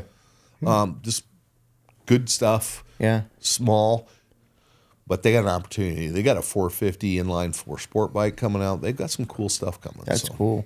Did you ever think when you were a kid in South Dakota you'd be where you are today? If it weren't for about freezing to death, I might still be in South Dakota. I absolutely love going back there all the time. Yeah. I do. I mean, I went back for my buddy's dad's funeral, and we spent an entire day spreading his ashes in a bunch of areas where we always went trout fishing together. And just, I love the Black Hills. I mean, I can't think of a cooler area that's so compact with so much stuff to see and do of anywhere in the United States. Not even close. That's cool. That's cool. Do your boys still call you and say, "Hey, I have this customer issue," or I need advice? Do you get that a lot with the kids? I don't get it a lot, but I get it. You know, now that Chris is in charge, they're making those calls to him. I made it crystal clear. This is the guy you call for that. But I still have a ton of customer base for 40 plus years that call me wanting units, and then those I spoon over to the kids. And, take care of them. Do you have like a story of like the absolute worst customer experience you've ever? Is like something stand out, like the worst customer experience you ever had? Any bad ones? I mean, I've definitely had customers that are just unreasonable, and of course they've gotten kicked out of every store in town. Yeah. And ironically, those are the ones that end up coming back, though, and becoming the most loyal because you actually showed them that you care. Of course. And you wanted to make them happy. And I'm kind of dealing with one of them right now, actually. But this is a guy that won't leave it alone, and he won't stick with one brand when he's doing his aftermarket stuff. And you start putting a hodgepodge of stuff together and expect it to run, and then blame it on the dealer. Right. When you bought a stock unit and left with him. Of course. And I'm like going, dude, it's not right. Right, right. You're trying to put all these things together. It reminds me of a Johnny Cash song when he built that Cadillac stealing the parts, It's a 57. Yeah, exactly. You know that song. I know that song well. Yeah. And it's like, God damn. Yeah. Yeah. And then they're not sober all the time when they come to the store to talk to you Really? about it. How do you Yeah, deal with a drunk? they're Oh my totally God. easy to deal. Yeah. That's funny. Dealing with a drunk customer. I've never experienced My that. favorite one ever was Metro Motorsports, and I literally had a guy out front dressed up in a clown outfit, full on clown outfit, the hair, the makeup, the nose, all the clothes, protesting No way. about a bike that he had bought the night before. And I walked out in the morning, asked keep him a what was straight face? wrong. Why are you here? And all of his sign said was Metro sucks. Yeah. And I go, what did we do wrong? And the guy's like, get away from me, piss off. I don't want to talk to you. I'm like, okay. It's like August.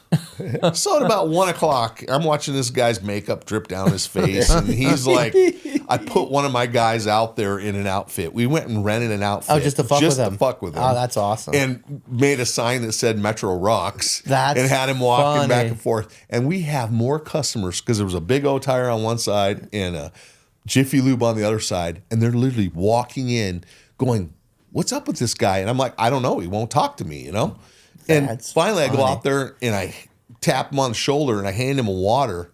And I go, when you pull your head out of your ass, come in and see me. I'm the guy that can help you. Okay. Guy finally walks in about 20 minutes later. He's like, I bought this bike last night and you guys told me that you wouldn't take it back. And I said, we don't take back motorcycles. You made a purchase. Right. And this is the one you wanted. And he goes, yeah, but it's not enough bike for me. I said, so you just want to get a bigger bike? He goes, yeah. And I go, okay, so what do you want? He goes, I don't know. Look, can we look at a couple? I walked him over, show him an 800 Intruder, and he bought a 650 Savage, which is not the best bike in the world, in my opinion. It's a big thundering turd. Right. That big single lung. Oh. 20 minutes later, he's riding out of there in an 800 Intruder.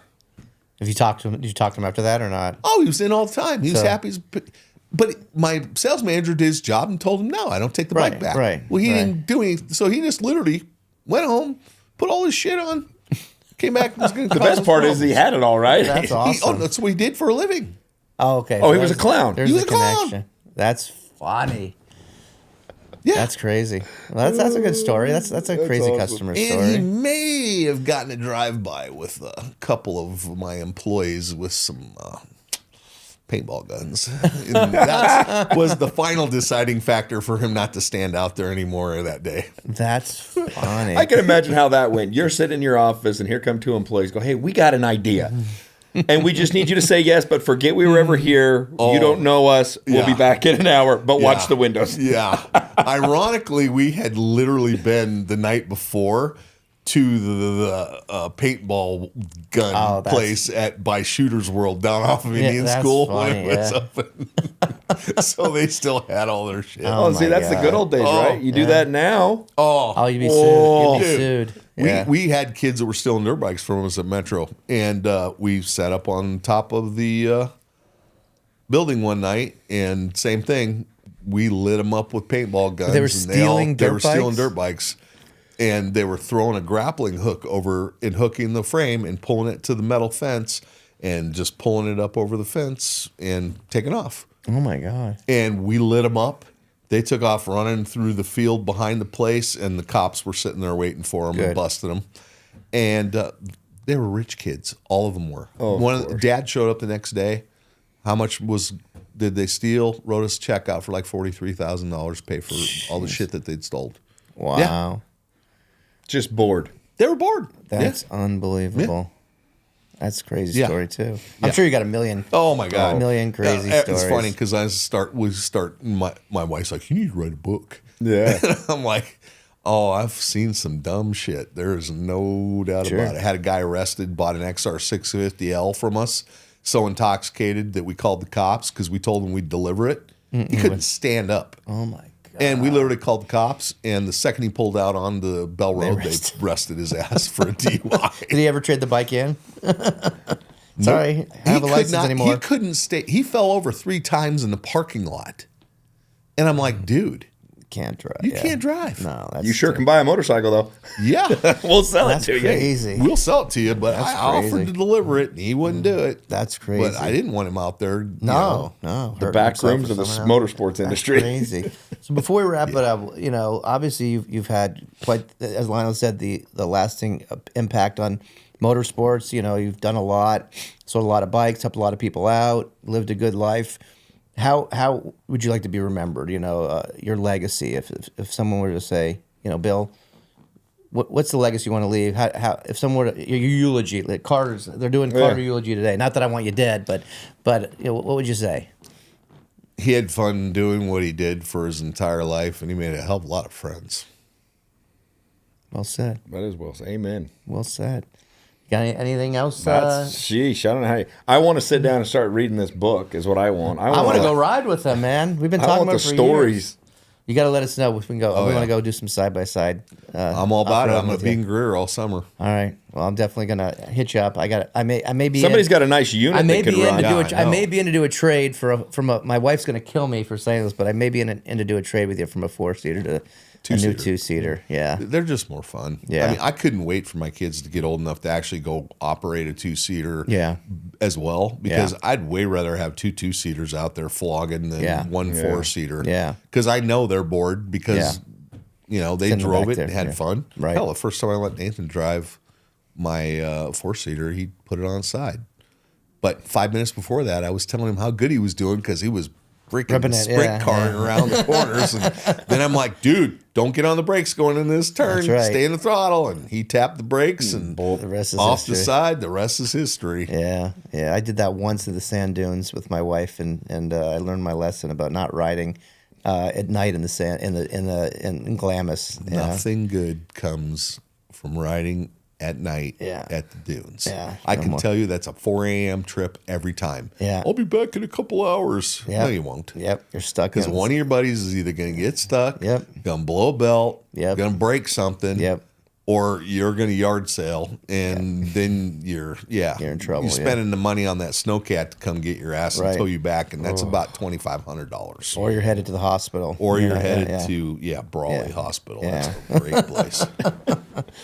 Well, thank you again. Yeah, Ryan. we've, You've been a great guest, and appreciate your time. And like I said, it's been quite the ride, and I look forward to doing some riding with you in the future. So appreciate it. Yeah. Thanks again. Anytime. I'm Cool. here. Thanks, man. Appreciate the invite. Absolutely, Had a good time. anytime. We'll do it again Thanks. soon. Thanks.